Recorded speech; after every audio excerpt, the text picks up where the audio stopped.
पुढची महत्त्वाची बातमी पाहूयात। खोक्या संदर्भातील कोर्टातील सुनावणी संपलेली आहे। सतीश भोसले उर्फ खोक्याला 7 दिवसांची पोलीस कोठडी देण्यात आली। कोर्टाने खोक्याला 20 मार्च पर्यंत पोलीस कोठडी सुनावली आहे, तर फरार सतीश भोसलेच्या मुसक्या बीड पोलिसांनी आता आवळलेल्या आहेत।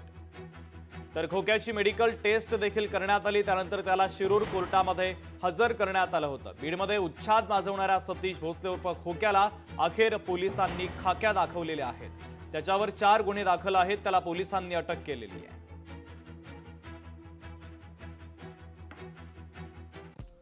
गुन्हा दाखल झाल्यानंतर सतीश भोसले एक दिवस बीडमध्ये होता। बीडमध्ये प्रसार माध्यमांना तो मुलाखती देत होता। मुलाखतीनंतर खळबळ उडाली। पोलीस खोक्याच्या मागावर गेले। गुन्हा दाखल होताच खोक्या नगरला पळाला। नगरमध्ये एक दिवस मुक्काम, तिथून पुण्याला तो पळाला। पुण्याहून पुन्हा नगरमार्गे संभाजीनगरला तो गेला। संभाजीनगरवरून थेट जबलपूर मार्गे प्रयागराज त्यानं गाठलं। प्रयागराजमध्ये 2 दिवस त्यानं मुक्काम ठोकला। प्रयागराजमधून पोलिसांनी खोक्याच्या मुसक्या आवळलेल्या आहेत। प्रयागराजमधून मुंबई मार्गे खोक्याला संभाजीनगर आणि बीडला नेण्यात आलं आणि आता त्याच्यावर पोलिसांनी कारवाई केली। तो सध्या पोलिसांच्या ताब्यात आहे। सतीश भोसले हे तुझे कोण आहेत? ते मामा आहेत माझे। तुझे मामा आहेत ना? आणि तुला कधी आणि काय बातमी कळाली? आम्हाला बातमी रात्री आलेली होती, आम्ही ते सकाळी बघितलं आणि ताबडतोब आवरून आम्ही इथं आलेलो आहे।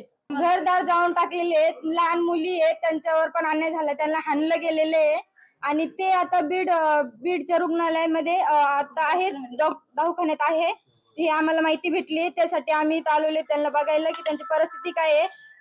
काय मागणी मग आता? तर आमची नम्र विनंती एवढीच आहे की आम्हाला न्याय मिळून द्या। ते जे काही लोक असतील ना ते अटक करा आणि आमची नम्र विनंती एवढीच आहे की आम्हाला न्याय मिळून द्या। बुलडोजरनी घर पाडले, घर पाडल्यानंतर काही वेळानंतर त्याच्या 4 घंट्यानंतर 2 घंट्यानंतर अशी खबर आली का त्यांचे घरच पेटवून दिले। ते लहान मुली आणि कोंबड्या, शेड, गाई आणि ते आपले बदका वगैरे, छन्नक मुर्ग्या वगैरे ते पाळलेले आहेत सर। आणि त्याच्यावर जो अन्याय होतो त्याला जाळून खाक करून टाकलंय काहींना। तर काही जाळून खाक करून टाकल्यामुळं ते आम्ही मोबाईलवरती पाहिलंय, त्याच्यामुळे मी इथं आलेले आहे पोलीस स्टेशनला। काही महिला, काही छोट्या मुली ते दवाखान्यात ऍडमिट पाठवल्यात ना बीडला, पण असं बी इथं मला माहिती मिळाली शिरूर इथे सर। त्याच्यामुळं कसं आहे, मला त्यांना न्याय मिळवून द्यावा हे माझी बीडच्या SP ला माझी विनंती आहे।